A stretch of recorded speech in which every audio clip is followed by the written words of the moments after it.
แต่ว่ามีใจให้อายอยู่บ่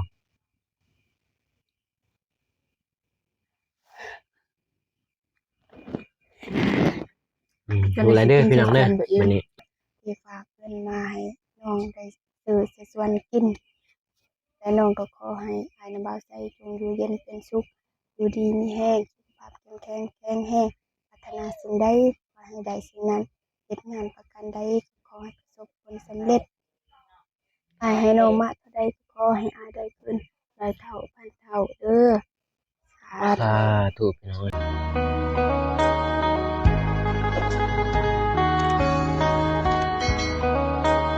พี่น้องเปิดถามมากะ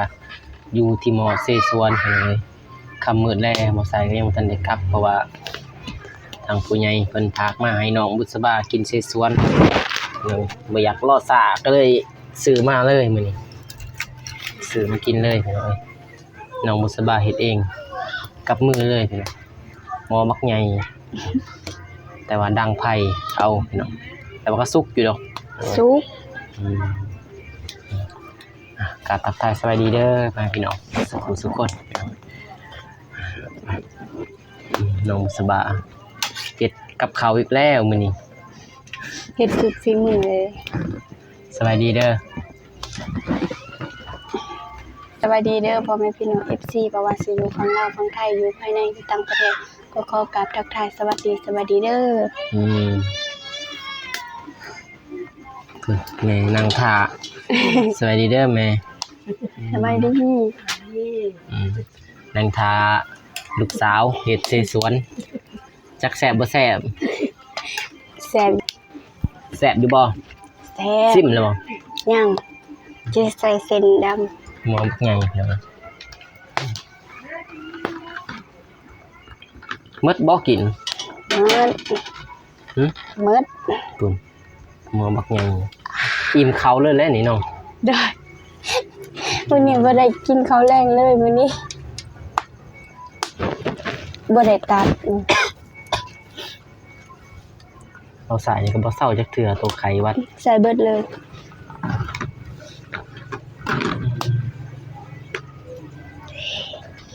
ทาแต่เส้นเปื่อย เต็มหม้อบัดนี้ ด้วยทาแต่ให้เส้นเปื่อยแล้วก็กินได้เลย ถ้าใส่หม้อแดงนี่คือสิไหวอยู่พี่น้องแต่ เดี๋ยว ว่า นี้ นี่น้องเพิ่นบ่มีหม้อแดง อุ๊ หม้อนี้ก็ได้คือกันสุกคือกัน ใส่สูตรดังเดิมไปเลย เพิ่นซุ่มไผเองดีๆพี่น้อง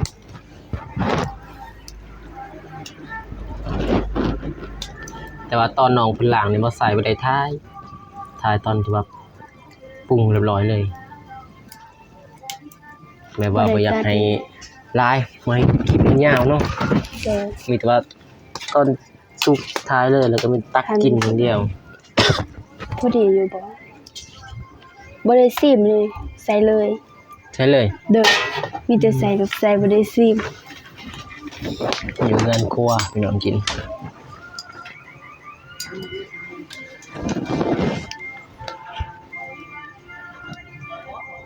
แม่นั่งทายามได้สิได้กินลูกเอ้ย จักหน่อยบ่พอดีเกลือ นี่ก็เป็นเวลา อุ้ย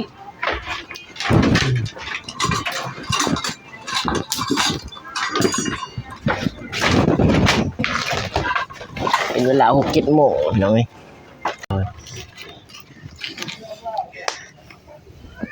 ใช่อายหนองบ่ได้มาบ่ เพิ่นอยู่เทิงเพิ่นกินน้ำเฮาเพิ่นกินผู้เดียวนี่แต่มื้อสุกแล้วก็แบ่งให้เพิ่นกินผู้เดียว มีแต่แบ่งจงเนาะ โดย สิบ่สุกระหว่างดนนึงแม่น้องเอ้ยทาก ำลังเติมน้ำตาลผักนี่ก็เปื่อยแล้วอันนี้นี่แล้วต้มก่อนทาแต่เส้นนี่เส้นนี่เปื่อย ต้อ แล้ ง ว ชิมมึงเส้นเปื่อยดอก แต่หนูใส่ดนอยู่เลยอู้มันสิดีอู้ยบ่ได้เอาไม้ทูลงมา เอาไปทูเตรียมพร้อมแล้วนะทำสุกเอาไปทูบ่ เด้อ2 อัน พ่อบ่ ช่องผลอีกแล้ว หึ อยู่นี่มีแต่ซอง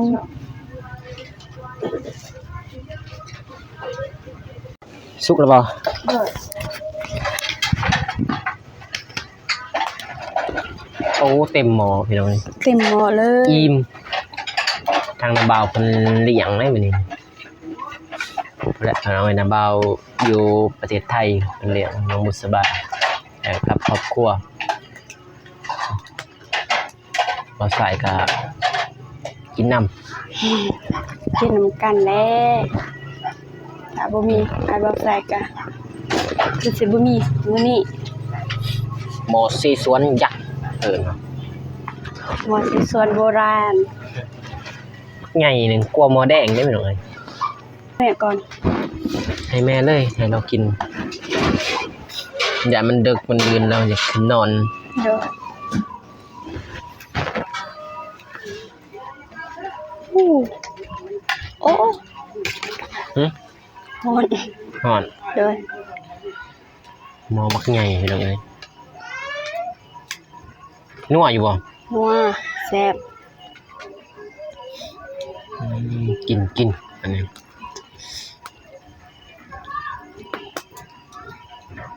ก็สิแซ่บดอกสิมือ อย่ามาดีดถึกตา พอแล้วมันเต็มหมดก็เอาไหม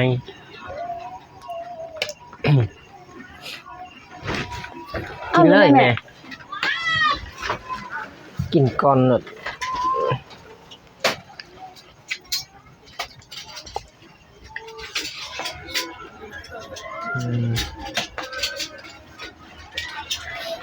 พี่น้องเลยอยู่กันคั่วกินเลย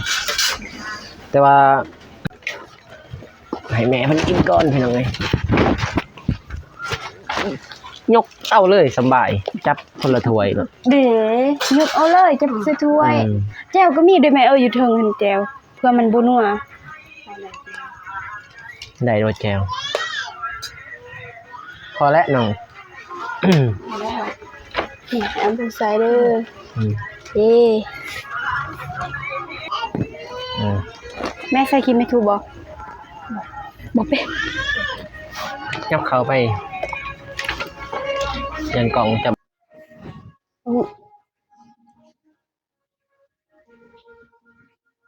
เอาใส่แล้วดีเลยให้มันนัว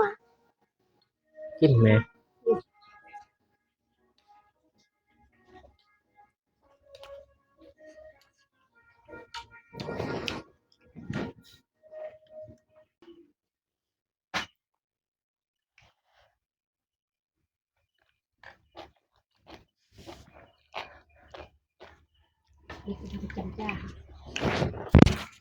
มีเสียงบ่จัก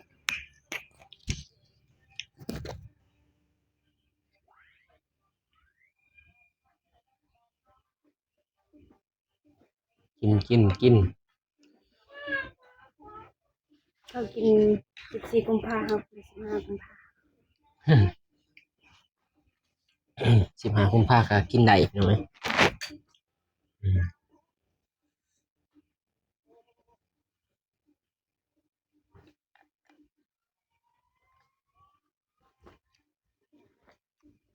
ชอบมาก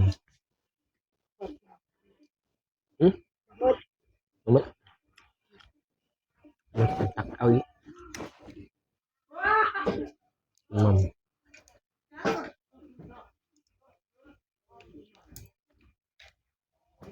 แล้วใส่ระเบิดแจ่ว คือฮะ ดีบ่ ในส่วนนั้นเป็นละ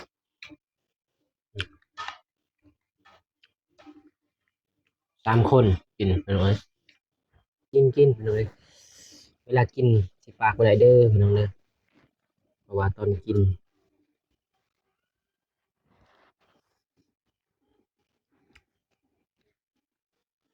ลายเติบพี่น้องเต็มหม้ออืมทั้งแม่ของน้อง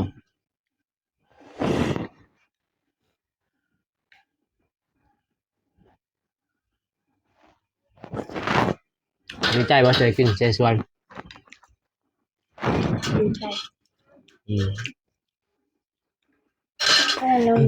กินต้องซื้อแต่แจวกับเป็นร่อนบ่ได้ใส่ได้แบบนี้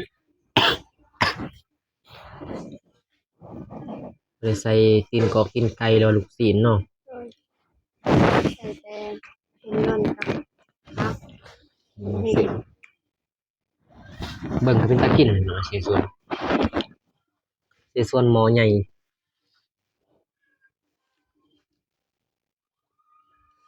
หม้อสูตรดังเดิมสูตรบัดเดียวเลย อืมกินแบบอบอุ่นนะกินแบบเงียบๆเนาะ สองคน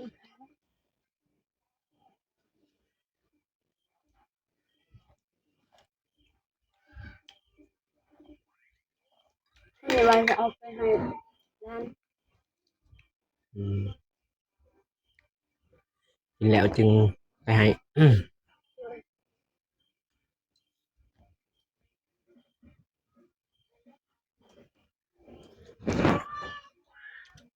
กินเนาะแม่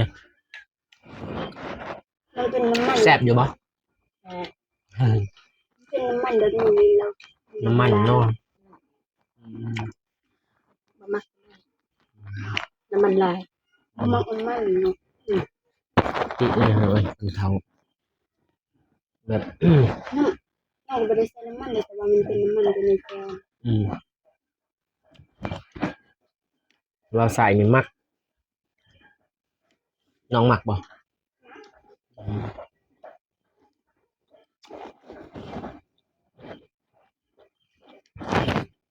แต่เมื่อพอให้หลังขึ้นมา มาเด้อมีที่ซื้อว่า มันเสียส่วนนำกันเด้อน้อยใส่แค่ยังทันได้ออกเมื่อน้องเพราะว่าเสียส่วน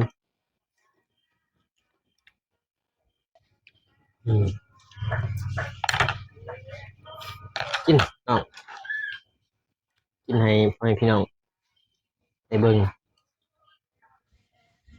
ได้กินในหอบหลายปี ด้นไหนเนาะ น้องกินไก่ได้กินแต่เส้นกับผักบ่มีเนื้อบ่มีเป็นไก่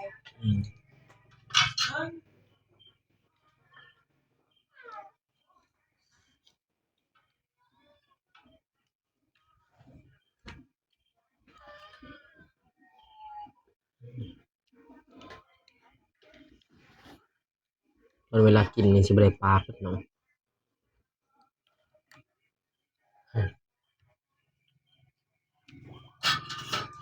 พอดีกินแทนเขาเลยเนาะเนาะโอเคพี่น้อง เพราะว่า เฮาทางแม่ของน้องบุษบาเป็นสีบ่คอยอยากเข้ากล่องมันได้พี่น้องเอ้ยว่าเพิ่นเสนอกับแบบอ้ายกล่องนำว่าแบบ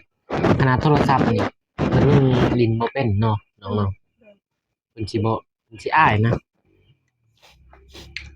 มีแต่ว่า ทางเราสายกับน้องบุษบาสิได้กินข้าวกล่องพี่น้องเอ้ยทางอ้ายเพิ่นทางอ้ายของน้องก็ แล้ววันนั้นถ้าเพิ่นลงมาเพิ่นก็สิกินเองเพราะว่าบางทีน้องเพิ่นกินจังว่าเพิ่นบ่คือเฮา มีแต่เข้าใจกันเด้อแม่ของน้องก็ได้เข้าข้าวเดียวพี่น้องแต่เพิ่นก็แซ่บอยู่เนาะน้องเนาะ โดย เพิ่นก็บ่ได้ติได้เตี้ยงพี่น้องกินนำกันม่วน เพิ่นหั่นน้ำมันหั่นน่ะเพิ่นก็กินได้บ่หลาย เพิ่นสิกินน้ำมันได้บ่หลายพี่น้อง โดยคือแบบซีนอีหยังนี่เพิ่นก็กินได้บ่หลาย อืม เพิ่นมากินแบบนี้กันผักอีหยังเนี่ย อืม เพิ่น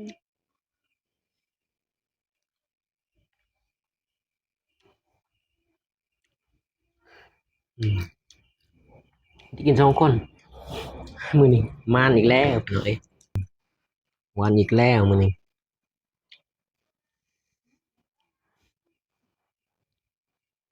เส้นดำ อือฮึ เส้นดำมันแพง อืมแต่ว่าแซ่บอยู่พี่น้องน้องเพิ่นเฮ็ดแซ่บก็ซ้ำกันพี่น้อง ลูกชิ้นก็บ่มีแต่มื้อนี้มีครบ อืมซ้ำกันกับอยู่บ้านคือกัน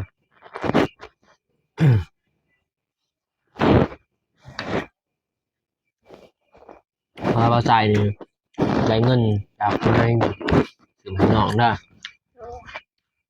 เพื่อมันกับครอบครัวเนี่ยกินน้ำกันจะว่าใส่กันต้องในถ่ายคลิปต้องในกินน้ำเลยให้น้อยอืม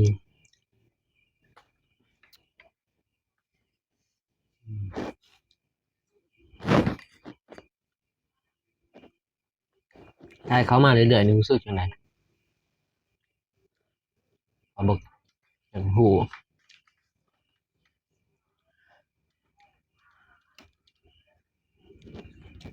เพราะว่าสายนี่เขามาอยากเกือบคู่มือพี่น้องเลยเขามาหาน้องน้องกา รู้สึกดีใจ อืม แล้วก็แบบรู้สึกดี อืม เลยอายุมากกว่าเราเป็นคนที่อบอุ่นเราจะอ่อนหวาน แต่ว่ามีใจให้อายอยู่บ่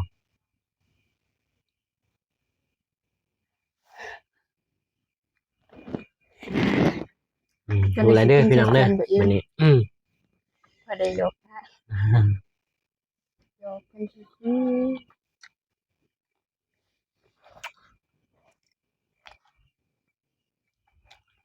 วันนี้เราจะได้ไปนำกันถ้าน้องวางมือได้ก็อาจจะพาไปเด้อเราจะไปหาช่วยคนแหละ ช่วงนี้ก็คือถ้าไปก็ไปได้เพราะว่าบ่มีเวียก อืม คือมันนี่ยังเขาก็ลุกแล้วมืดถ้าหอดยามเขาสิปลูกมีอีก อืม เขาสิปลูกมันประมาณเดือนสามเดือนนี้เขาแล้วเบิดแล้วก็ได้ไป แต่มีวางเนาะ ก็ อายอายมีวันไปเดี๋ยวอายชิมาส่วนเด้อถ้าน้องพาขาไปนำกันเด้อ โดย ไปเอาบุญนำกันแหละเราไปกับน้องเพิ่นก็กำลังให้น้องเปิดหูเปิดตาแน่เราไปกับอ้ายให้น้องฮู้นิสัยอ้ายเป็นอะไรให้ฮู้นำกัน โดย น้องรับบ่ได้หรือว่าในที่อ้ายเฮ็ดบ่ถูกน้องรับบ่ได้ก็น้องบอกเด้อในน้องเฮ็ดบ่ถูกอ้ายก็สิบอกน้องนะเราจึงไปนำกันรอดนะถ้าสมมุติว่าเฮาสู้คนสู้ว่าเฮ็ดแล้วบ่บอกมันก็สิไปนำกันบ่ได้อืม เราต้องเข้าใจกัน เข้าใจกัน เข้าใจกันแล้วไปนำกันบ่ได้ สมมติว่าเราคิดแบบนึงแบบคิดแบบนึงเราก็สิไปนำกันบ่รอดเพราะว่าความคิดมันแตกต่างกัน มื้อนี้ก็กินเสฉวนพี่น้องเอ้ยทางผู้ใหญ่เพิ่นฝากมา กินเลยกินเลย2ถ้วยเลย อิ่มพี่น้องเอ้ยเพราะว่าหลายเติบทางผู้ใหญ่เพิ่นฝากมานี่ 1,000 บาทพี่น้องไปแลกเงินก็ 657,000 บาท57,000พี่น้องเอ้ยไปแลกมาแต่เบาไซซื้อนี่300,000แล้วทั้งหมดผู้ดีเต็มหม้อพี่น้องเอ้ยมีลูกชิ้นตีนกอกตีนไก่แล้วนำแจ่วยังครบสุดเลยหมด300,000แต่ว่าเงินเหลือพี่น้องมีแต่สิให้น้องเพิ่นแต่ว่าทางผู้ใหญ่เพิ่นบอกว่าให้ทางน้องเก็บไว้เหลือเท่าไรพี่น้องเดี๋ยวน้องนับ1 2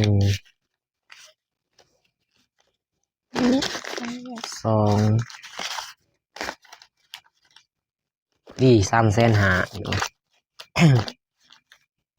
350,000เหลือทางนาบ่าวของอ้ายว่าเหลือนี่ก็ให้น้องว่าน้องอยากไปซื้อหรือว่าก็บ่ได้แป้งนัวหรือว่าซื้อมาของมาเฮ็ดหรือว่าซื้อหยังก็แล้วแต่ของน้องที่มันสำคัญเด้อน้องเด้อว่าผู้ใหญ่เพิ่นให้มานี่มันสำคัญที่สุดน้องต้องซื้อแนวอันที่มันสำคัญจำเป็นเด้อว่าเมื่อวานนี่ก็น้องก็ได้รับแล้วเนาะน้องเอาไปซื้อหยังวะเนี่ย ยังบ่ทันได้ซื้อ ยังบ่ได้ซื้อ ว่าไปนวดก็ยัง อื ซื้อ ม เอามาให้นึงก่อนแล้วก็ยังกินไปนึงก่อน มื้อนี้ก็ได้รับ เก็บไว้ มันเรือน้องเอ้ยเรือซื้อเซส่วนน่ะให้ทางครอบครัวของน้องเพิ่นน่ะมันเรือก็ แล้ว1,000 บาทมันหลายโพดพี่น้องเอ้ยแต่ว่าทางอ้ายเพิ่นก็เต็มใจให้บ่าวสายก็สิรับเอาพี่น้องเพราะว่ารับก็มาให้น้องเพิ่นนี่แหละน้องบ่าวสายก็บ่ได้เอาอะไรหยังดอกให้น้องเพิ่นซื้อนั่นซื้อนี่ก็สุดน้องเด้อเนาะโดยใจเด้ออันละอืมอิ่มแล้วบ่บัดนี้กินแล้วน้องกิน2ถ้วยแล้วบ่าวสายก็อิ่มพี่น้องเอ้ยพี่น้องเอ้ยทางน้องก็กินข้าวอิ่มเป็นที่เรียบร้อยแต่ว่าทางพ่อแม่นี่เป็นสิก็อาจสิว่าเด้อพี่น้องเอ้ยแต่ว่าทางแม่ของน้องเพิ่นเป็นเข้ากล่องบ่ได้เข้ากล่องหลายบ่ได้นำมันสิอายเนาะ เพิ่นอ้ายแล้วอืมอีกอย่างแล้วเพิ่นก็สินั่งนนบ่ได้อืมเข้าใจเพิ่นเข้าใจเหมือนกันทางอ้ายเพิ่นก็บ่อยากเข้ากล้องพี่น้องเอ้ยเพิ่นสิเข้าคราวเดียวบางทีก็บ่เข้าเลยเนาะก็มีแต่ให้น้องบ่เข้าใจคนเดียวเลยเนาะอย่าโทษอย่าพาเด้อพี่น้องเด้อน้องเพิ่นก็แนวตัวคนเดียวพี่น้องเอ้ยรับภาระนี่แหละที่เราบ่เข้าใจทางอ้ายน่ะบ่าวไส้เด้อก่อนอื่นหมดน้องก็ขอมกขอบใจอ้ายที่ว่าใส่เด้อบ่ได้ยินก่อนอื่นหมดน้องก็ขอมกขอบใจอ้ายนำพาใส่เด้อที่ฝากเงินมาให้น้องได้ซื้อเสฉวนกินและน้องก็ขอให้อ้ายนำบ่าวใส่จงอยู่เย็นเป็นสุขอยู่ดีมีแรงสุขภาพแข็งแรงพัฒนาสิ่งใดขอให้ได้สิ่งนั้นเฮ็ดงานประกันใดก็ขอให้ประสบผลสำเร็จ อ้ายให้น้องมาเท่าใดก็ขอให้อ้ายได้คืนร้อยเท่าพันเท่าเด้อสาสาธุธุพี่น้องเอ้ยบ่าวไส้ก็สิได้จบคลิปไปพร้อมๆเลยพี่น้องทางน้องก็ขอบใจเป็นที่เรียบร้อยทางบ่าวไส้ก็จบคลิปไปเลยเนาะจบไปเหมือนกันเลย อ้าวก่อนอื่นหมดอ้ายบ่าวสายสิขอขอบมกขอบใจทางน้องแล้วก็ขอขอบใจทางอ้ายบ่าวไส้ที่ให้บ่าวสายเป็นสะพานบุญให้น้องบุษบาแล้วก็ให้อ้ายบ่าวไส้จงมีแต่ความสุขความเจริญเด้อปรารถนาสิ่งใดขอให้ได้สิ่งนั้นให้ดลไปปรารถนาความเจ็บอย่าให้ได้ความไข้อย่าให้มีให้ร่ำให้รวยเฮงๆปังๆยิ่งขึ้นไปเฮ็ดเวียกงานประกันใดก็ขอให้ราบให้รื่นให้มีแต่ประสบผลความสำเร็จ ในหน้าที่การงานเด้ออ้ายเด้ออ้ายให้น้องมาเท่าใดก็ขอให้อ้ายได้คืนร้อยเท่าพันเท่าสาธุมีแต่ว่าพบพ้อกันใหม่คลิปหน้าพี่น้องคลิปนี้ว่าไสก็น้องสิบาสิขอตัวลาไปก่อนบ๊ายบาย